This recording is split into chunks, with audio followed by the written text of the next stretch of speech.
Bonjour, cher peuple gabonais. Il est présentement 6h30 ici à Blois-Chambord. Nous sommes aujourd'hui le jeudi 30 janvier 2025.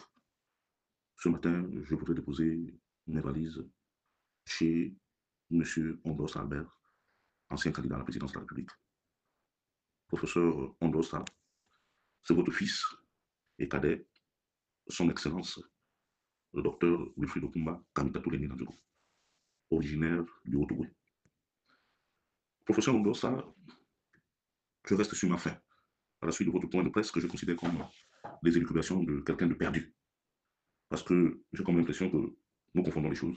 Et d'ailleurs, vous savez mieux que moi que la politique est une affaire de génération.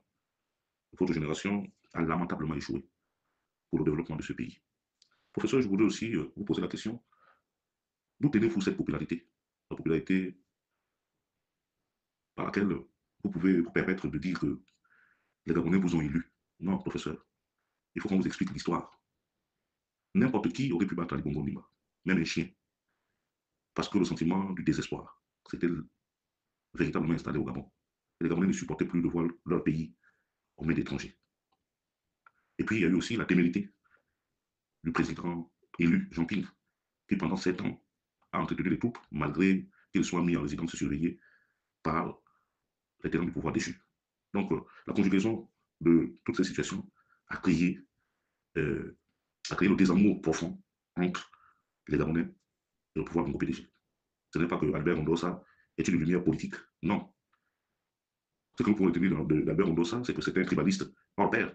La preuve, c'est que durant votre séjour à l'université où vous vous occupiez de sciences économiques, si je ne me trompe pas, vous avez passé votre temps à faire du mal à ceux qui n'étaient pas du Wellington, notamment les Bilao.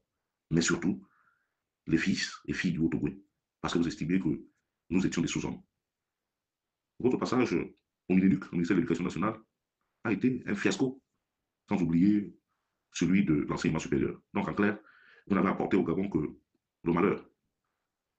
Le malheur. Ceci étant, que peut-on reprocher au CETRI? Je ne suis pas le défenseur du CETRI, mais l'histoire est là. Elle ne bégaye pas.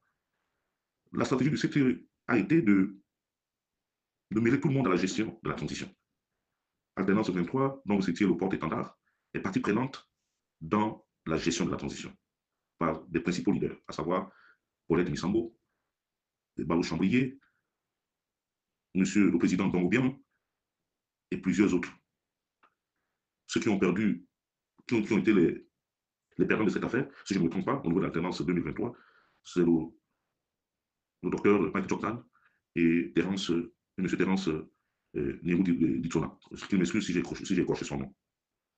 Au niveau du Parti démocratique gabonais, le parti au pouvoir, malgré qu'ils aient saccagé ce pays, parce que tous les éléments dont vous décrivez là, comme d'abord le Parti démocratique gabonais, les militaires, qu'est-ce qu'ils ont fait? Ils ont pris certains membres du Parti démocratique gabonais du pouvoir déchu, qu'ils ont mêlés à la gestion de la transition. Il y a eu la société civile, qui, il faut le dire, depuis un moment, est politisée. Elle aussi, elle est mêlée à la gestion de la transition. Nous constatons, même si je n'ai pas été proprement mêlé à ça, appelé à ça, mais la diaspora a joué, joue et continue de jouer un rôle important. Au niveau de la diaspora, nous avons eu plusieurs postes ministériels, même si certains ont fait leur, leur basse besogne, ont utilisé leur comportement habituel, celui de la transhumance, mais dans les places à leurs dictateurs, ce sont des membres de la diaspora. Charles Baycom, Laurence Ndong, Maïs Mouissi, Marcel Abeke, Régis Omagandiaï, Séraphin Mundunga, et certainement d'autres si j'en oublie. Mais qu'est-ce qu'on a constaté dans leur approche politique? C'est que tous sont de mauvaise foi et que tous sont habités par les comportements tribaux que nous déplorons depuis plus de 56 ans. Et là, on dirait aussi que ce sont les militaires qui ont demandé, par exemple, à Mme Laurence Ndong de tribaliser le ministère de la Communication. C'est aussi les militaires qui ont demandé à M. Charles Maïkom de tribaliser le ministère du Budget. On dirait aussi que ce sont les militaires qui ont demandé à Mme Paulette Missambo de tribaliser l'administration du Sénat.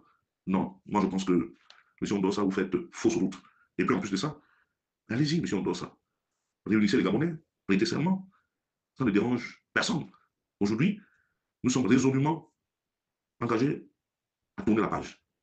Je ne dis pas aussi que tout dans tout ce que vous avez dit, il n'y a pas de vérité. Non. Mais j'estime que, à son corps défendant, à M. Brice Oligui Nguema, il y a l'apprentissage.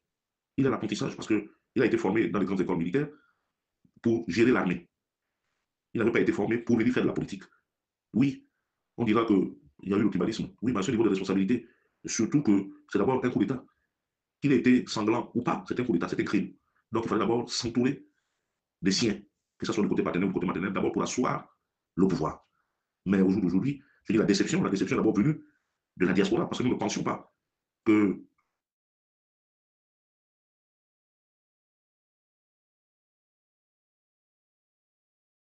assez pointilleuse comme celle de Maïs Moussi, que ce dernier devait se fourvoyer en volant lamentablement l'État. En volant lamentablement l'État. Mais que peut-on dire? Nous qui sommes de la diaspora, nous n'allons pas dire que le président ne nous a pas tendu la perche. Depuis des années, des années se sont succédées. Après la mort de Feu Omar Bongo Ndimba, son fils l'ayant succédé, la diaspora est restée orpheline, en tout et pour tout. Mais la personne qui nous a donné la visibilité aujourd'hui, la visibilité autant pour moi aujourd'hui, c'est bien M. Brice-Clotaire Oligui en nous octroyant 2 postes de députés. Ça veut dire que le combat que nous avons mené a apporté ses fruits. Il revient à la diaspora conquérante, et c'est le prix de liberté, de rendre hommage à M. Brice-Clotaire Oligui Nguema. Et d'ailleurs, plusieurs membres de la diaspora, les plus farouches, ont pris le chemin de la construction du pays. Pas le chemin de la compromission, parce que moi je ne me compromets pas pour de l'argent ou pour des postes. Mais aujourd'hui, je travaille pour le Gabon, pour que le Gabon puisse retrouver ses lettres de noblesse. C'est pour cela que nous avons pris à bras le corps les enrôlements. Aujourd'hui, nous avons réussi à faire enrôler pratiquement plus de 3500 nouveaux électeurs, alors que le fichier antérieur était archaïque. C'était 2 blocs politiques qui se battaient, le PDG et l'opposition. Et les autres Gabonais étaient là pour assister. Mais pour l'instant, nous estimons que M.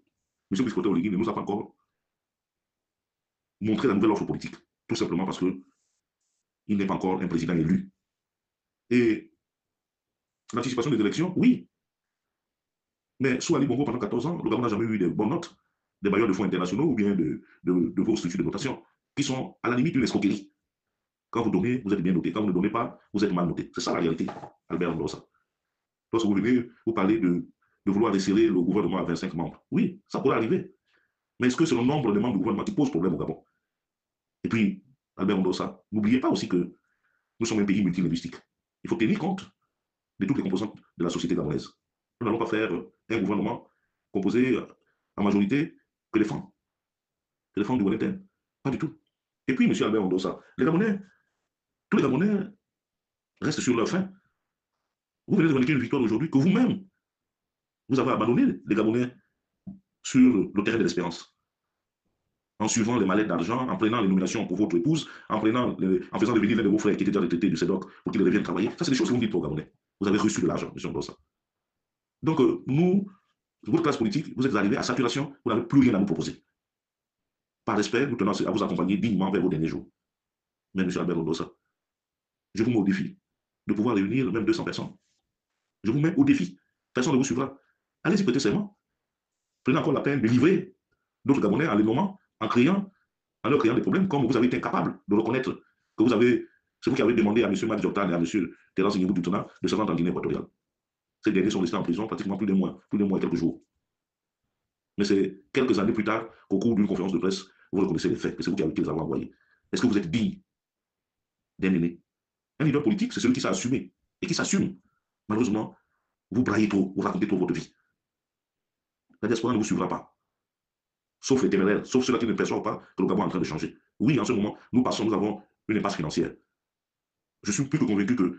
Brice-Clotaire Oligui Nguema, s'il est porté à la tête de ce pays, va devoir s'y atteler. Pour l'instant, place à l'élection, pour l'instant, nous nous battons d'abord pour qu'il soit élu à la majorité des Gabonais, et dignement.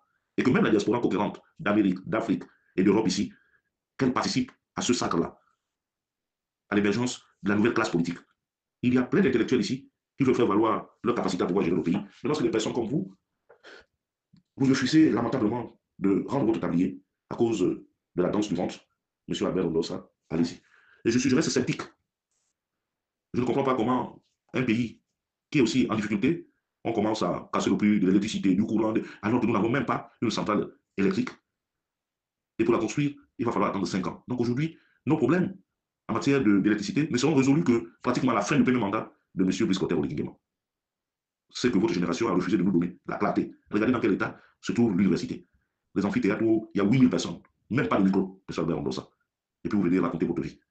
je ne prends pas le parti de M. Brice Côté mais je pense que l'espoir peut naître avec lui. Oui, il y a eu des éléments. Oui, il y a eu des nominations à caractère tribal.